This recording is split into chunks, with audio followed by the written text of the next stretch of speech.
जाति पाति के एक सीढ़ी के समान है। डंडे के सबसे ऊपरी से रखते हैं ब्राह्मण, बीच में क्षत्रिय, उसके बाद वैश्य और सबसे नीचे शूद्र। इनका आदर और अनादर इसी क्रम में श्रेणी के अनुसार होता है। भारतीय समाज श्रेणीबद्ध जातियों का एक ऐसा समूह है जो समता और भ्रातृत्व को उपजने ही नहीं देता। इसलिए हम इस नतीजे पर पहुंचे हैं कि कोई दूसरा हमारी यातनाओं पर मरहम का लेप नहीं लगा सकता। जब तक हमें राजनीतिक शक्ति नहीं मिल जाती, तब तक हमारी यातनाओं का भी कोई अंत नहीं। आज इस बात को गंभीरता से नहीं लिया जा रहा है, परंतु देश की वर्तमान स्थिति में ऐसा कोई भी संविधान स्वीकार नहीं होगा जिसे बहुसंख्य के लोगों का समर्थन प्राप्त न हो। वह वक्त अब नहीं रहा जब निर्णय आप लेते थे और स्वीकार भारत कर लेता था। भविष्य में ऐसा समय अब नहीं आएगा। यदि आप चाहते हैं कि नया संविधान कारगर प्रमाणित हो, तो इसका एकमात्र आधार लोगों की सम्मति होनी चाहिए।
जब तक मैं ये मानता रहा कि छुआछूत हिंदू धर्म का कलंक है, तब तक इसे दूर करने की जिम्मेदारी मैंने हिंदुओं पर छोड़ रखी थी। परंतु जैसे ही हमें पता चला ये हमारे कलंक है, तब इन्हें धोने का काम हमने अपने कंधों पर उठाने का निर्णय ले लिया है। आपको मालूम है कितने प्रयत्नों से कांग्रेस के कार्यक्रम में छुआछूत के सवाल को जुड़वाया है? मुझे मालूम है। आपको ये नहीं मालूम होगा कि उस समय मेरा कितना विरोध हुआ। कांग्रेस के चरित्र से मैं भली भांति परिचित हूँ। वे विरोध कर रहे थे कि ये सामाजिक और धार्मिक कार्यक्रम है, इसे राजनीतिक कार्यक्रम के साथ नहीं जोड़ा जाए। व्यवहार में तो जुड़ते ही रहते हैं। अस्पृश्यता को उठाने के लिए कांग्रेस अब तक 20 लाख रुपए खर्च कर चुकी है। आप कहते हैं तो मैं मान लेता हूँ। इतना कुछ जानते हुए भी आपको मुझसे और कांग्रेस से ऐसी क्या शिकायत है? कांग्रेस के सारे पहलू ठीक उसी तरह है जिस तरह पर्व त्योहार पर नए कपड़े सिलाए जाते हैं। आपको यह सुनकर आश्चर्य हो रहा होगा, किंतु मुझे नहीं हो रहा। मैं जानता हूं आपके जोर देने पर ही कांग्रेस ने हमारी समस्याओं को अपने कार्यक्रम से जोड़ा है, किंतु औपचारिकता पूरी करने के सिवाय कांग्रेस ने दलितों के लिए कुछ नहीं किया। ये मेरी मुख्य शिकायत है। ये आप कैसे कह सकते हैं कि कांग्रेस ने कुछ नहीं किया? आप कहते हैं कांग्रेस ने दलितों के लिए 20 लाख रुपए खर्च किए। जी हाँ, किए हैं। मैं साफ साफ बताता हूं कि आपके ये सारे रुपए पानी में गए। इतनी बड़ी रकम अगर मुझ जैसे व्यक्ति के हाथ में होती तो मैं आश्चर्यजनक बदलाव ला देता।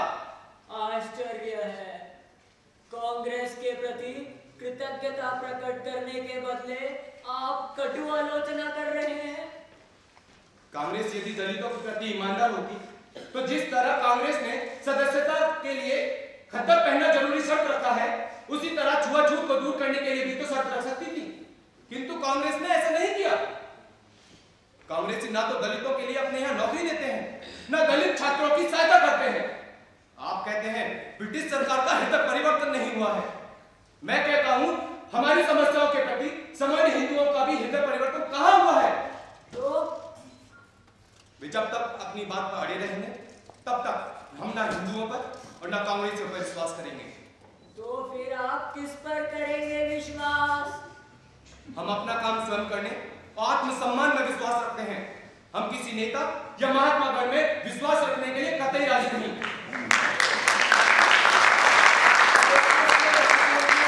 मैंने इस संदेह पर से पर्दा उठा दिया था।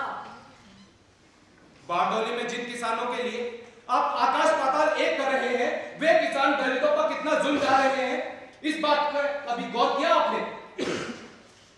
आपके राष्ट्रवादी समाचार पत्रों में हमारी खबरें छापने तक के लिए जरूरी वक्त तक नहीं है।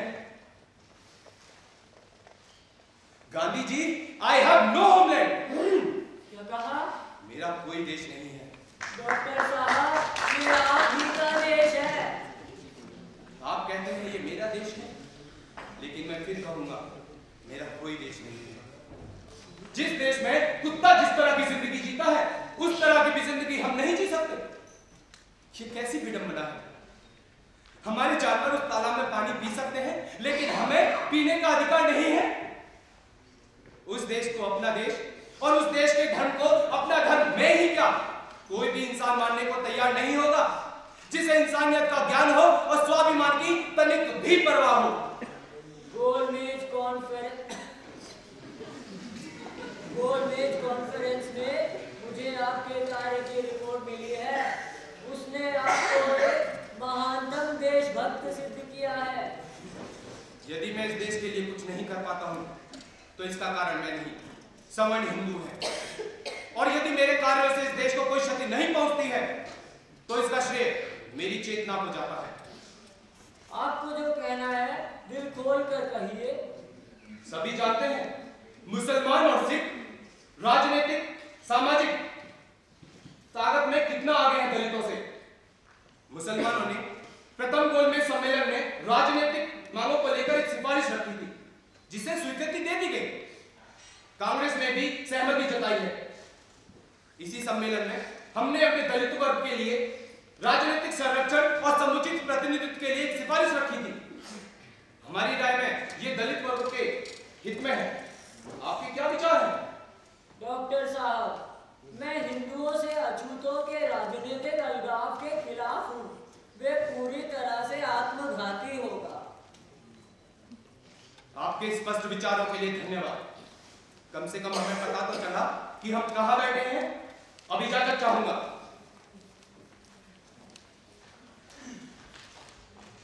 अंबेडकर ने ऐसा क्यों कहा कि उनका कोई देश नहीं है?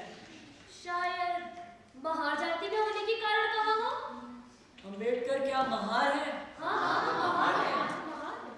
मुझे तो पता ही नहीं था कि अंबेडकर महार है। मैं समझता था कि वे चित्त पावन ब्राह्मण हैं, जो हरिजनों के हितों में गहरी रुचि रखते हैं, इसलिए उत्तेजित होकर बातें करते हैं।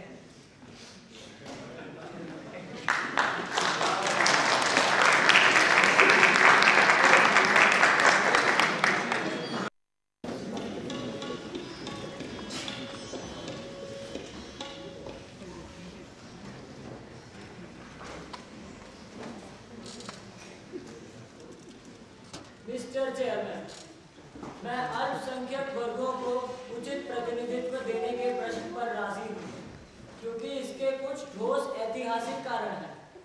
जहाँ तक अछूतों का सवाल है, मैं आपको बताना चाहूँगा कि मैं और कांग्रेस दोनों प्रतिनिधित्व देने के मामले में विरुद्ध हैं। अछूत हिंदू धर्म का ही हिस्सा है और इनसे अलग नहीं किया जा सकता। मुझे बड़े दुख के साथ कहना पड़ रहा है कि हम सांप्रदायिकता के सवाल पर आपसी बातचीत के द्वारा किसी निर्णय पर पहुंचने में असफल रहे हैं। ये असफलता कमेटी के गठन में ही छिपी है, जिसके समस्त सदस्य सरकार के प्रतिनिधि तो है, परंतु जनता के प्रतिनिधि नहीं है। जहां तक कांग्रेस का सवाल है, मैं आपको बताना चाहूंगा कि कांग्रेस देश के 85 से 95% जनता का प्रतिनिधित्व करती है, जिसमें अछूत भी शामिल है। और क्या मैं जान सकता हूं कि जिन 5% लोगों में कांग्रेस प्रतिनिधित्व नहीं करती है वे कौन है? मिस्टर चेयरमैन सर, मुझे इस बात में जरा सा भी शक नहीं कि अपने समुदाय का पूरी तरह से प्रतिनिधित्व मैं करता हूं, पर गांधी जी का दावा है कि कांग्रेस मुझसे ज्यादा अछूतों का प्रतिनिधित्व करती है। मैं इतना ही कहूंगा कि यह उन तमाम झूठे बयानों में से एक है जिसे गैर जिम्मेदार लोग अक्सर देते रहते हैं। एक बात और बताना चाहता हूं मिस्टर चेयरमैन कि अछूत वर्ग हिंदुस्तान में सत्ता परिवर्तन को लेकर शोर नहीं मचा रहा है, लेकिन हस्तांतरण होता है तो सत्ता किसी खास दल के कब्जे में नहीं होनी चाहिए, उसमें समस्त समुदाय की साझेदारी होनी चाहिए। मुझे पूरा विश्वास है कि छुआछूत समाप्त होने वाली है। स्वतंत्र निर्वाचन क्षेत्र देने से ये कलंक बना रहेगा। मैं हिंदुस्तान के एक कोने से दूसरे कोने तक जाकर अछूतों को ये समझाना चाहूंगा कि छुआछूत मिटाने का उनका ये तरीका ठीक नहीं है। अछूत हिंदू धर्म का ही हिस्सा है और इनसे अलग नहीं किया जा सकता। मेरे लिए तो छुआछूत जिंदा रहने से बेहतर है हिंदू धर्म की मौत। मैं बड़ी इज्जत करता हूँ डॉक्टर अंबेडकर की, पर ऐसा लगता है कि जिन परिस्थितियों से वे गुजरे हैं, संभवतः उनके कारण वे गुमराह हो गए हैं। अंबेडकर का ये दावा कि वे समस्त अछूतों की वकालत करते हैं बिल्कुल अनुचित है। अछूतों के राजनीतिक अधिकारों के बारे में बोलने वालों को देश के बारे में ज्ञान नहीं है कि आज हमारा भारतीय समाज किस तरह गठित है। इसलिए मैं अपना पूरा जोर देकर कहता हूँ कि यदि मुझे इसका प्रतिरोध करना पड़ा तो मैं अपना जीवन देकर भी ये करूँगा। मैं आपके दावे से सहमत नहीं हूँ गांधी जी। इसके लिए आप स्वतंत्र हैं। आपने ये कैसे कह दिया कि सभी भारतीय हितों का प्रतिनिधित्व कांग्रेस करती है? क्योंकि कांग्रेस के साथ देश के ज्यादा अछूत जुड़े हुए हैं। कांग्रेस का ऐसा दावा करने का कोई अधिकार नहीं है। मैं आपकी बातों का बुरा नहीं मानता। हर एक अस्पृश्य की तरह आपको भी मुझ पर थूकने का अधिकार है।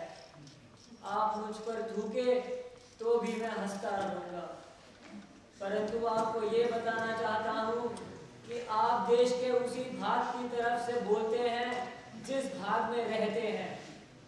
मैंने अपना अधिकांश जीवन अस्पृश्यों के पक्ष में लगाया है। उनमें से कई मेरे आश्रम में भी हैं। एक अस्पृश्य लड़की को मैंने गोद भी लिया है। माँ और दाई के प्यार में फर्क होता है गांधी जी। तुम मेरे प्यार को झूठा साबित करना चाहते हो? आपने हमारे सिर पर दाई के प्यार से हाथ जरूर फेरा है, पर जब माँ की तरह गोद में लेने का वक्त आया तब आपने हमें दूर ढकेल दिया। मुझे देश के कई भागों से अस्पृश्यों के तार मिले हैं जिन्होंने आपको अपना प्रतिनिधि मानने से इनकार कर दिया है। इससे क्या सिद्ध करना चाहते हैं कि भारत का अर्थ कांग्रेस है, अतः वार्ता का आधार बिंदु वही बने? मैं आपको विश्वास दिलाती हूँ, वार्ता आपके हित में ही होगी। कैसे मान लें?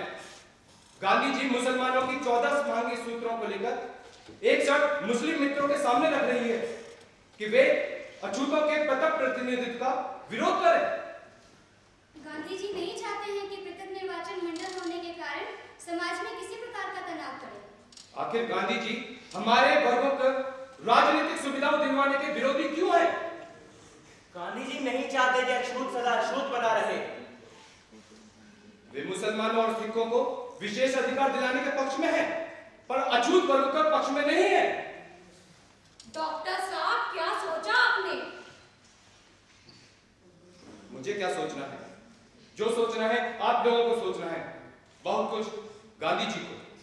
हम तुम्हारे साथ हैं डॉक्टर, बशर्ते बशर्ते क्या? आप हमारे साथ आ जाएं।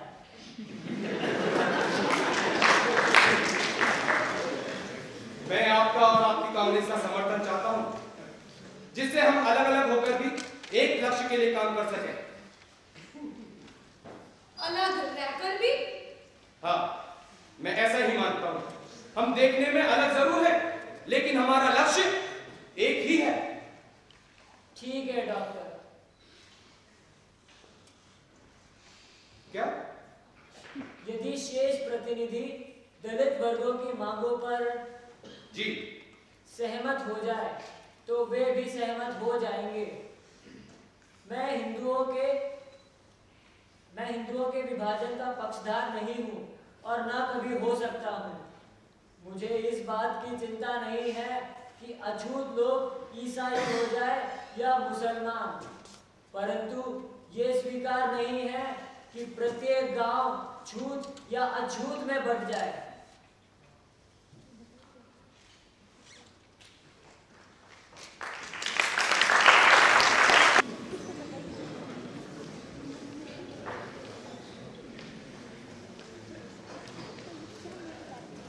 जॉर्ज पंचम की पार्टी में सब थे। वे मेरे पास आए और पूछा, क्या अछूत सिर पर मैला लेकर चलते हैं? मैंने कहा, जी सम्राट। क्या उनके चलने से सड़क की गंदगी हो जाती है? मैंने उत्तर दिया, सवर्णों का तो यही मानना है। क्या अछूतों को उनकी पहचान के लिए पहचान रखना जरूरी है? मैंने उत्तर देते हुए कहा, जी। वे आश्चर्य से बोले, क्यों? मेरा दिल बहुत नाराज सा हो गया। मैंने आश्चर्यचकित होते हुए कहा, क्योंकि वे हिंदू हैं। वे हिंदू तो हैं, लेकिन सवर्णों के कुएं में पानी नहीं पी सकते। वे उनकी किसी चीज को छू तक नहीं सकते। वे उनके यहां नौकरी नहीं कर सकते। उनके साथ कुत्तों जैसा व्यवहार होता है। इतना कहकर जॉर्ज पंचम रुक गए। उन्होंने कहा, डॉक्टर, आपका तो यहां बहुत नाम हुआ है। हमारे लोगों ने आपको बहुत पसंद किया है, फिर भी। मैंने कहा, जी सरकार, आप दुनिया की 70% जनता पर राज करते हैं, पर क्या आपको पता है कि दुनिया में एक ऐसी जगह भी है जहां पीने को पानी और खुली हवा में सांस लेने का अधिकार नहीं है? उन लोगों को भी जीने का अधिकार मिले, इज्जत मिले, ये प्रार्थना लेकर इस कॉन्फ्रेंस में आया हूं। मैं जिन लोगों का हूं, वो पहले से ही बहुत कमजोर और अत्यंत दयनीय हैं। मैं उनके लिए जितना कर सकता हूं, उनके अस्तित्व के लिए पूरी पुरजोर शक्ति और निष्ठा से कर रहा हूं। लेकिन लोग मुझे धन का शत्रु कहते हैं, मुझ पर चोरी और मारपीट का मुकदमा दायर करते हैं। क्या यह मेरा अपराध है?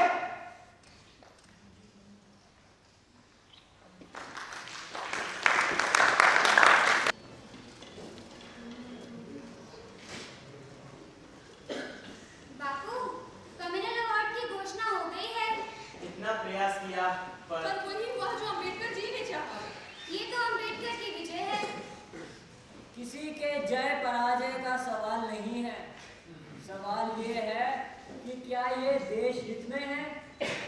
बापूजी, इसमें निर्वाचित क्षेत्र जाति भेद के आधार पर सीमित करने का प्रस्ताव है। अब तो हरिजन को मत देगा और ईसाई को। सारा देश जाति संप्रदाय में बढ़ जाएगा और इससे अस्पृश्यता और गहरा जाएगी।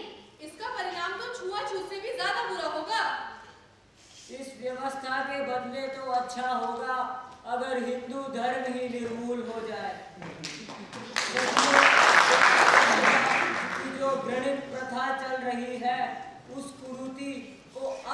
अस्थायी रूप देना भीषण भूल तो होगा ही, बल्कि महापाप भी होगा जिसका कोई प्रायश्चित नहीं होगा।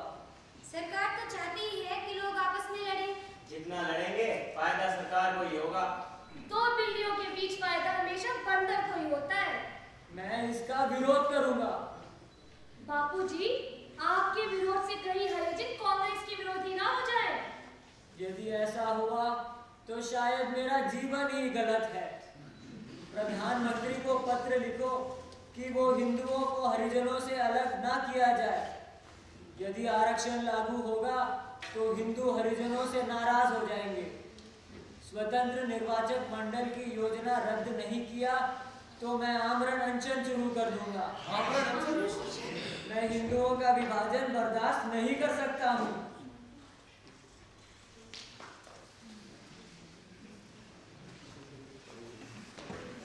बाबा साहेब, आप जानते हैं गांधी जी ने सबसे भयंकर रास्ता छोड़ दिया है। इलेक्शन पर जा चुके हैं गांधी जी। सब राजनीतिक स्टंट है। कांग्रेसी नेताओं में से किसी ने भी गांधी जी को नहीं समझाया और उल्टा हमें आरक्षण की मांग छोड़ने पर विवश करना चाहते हैं।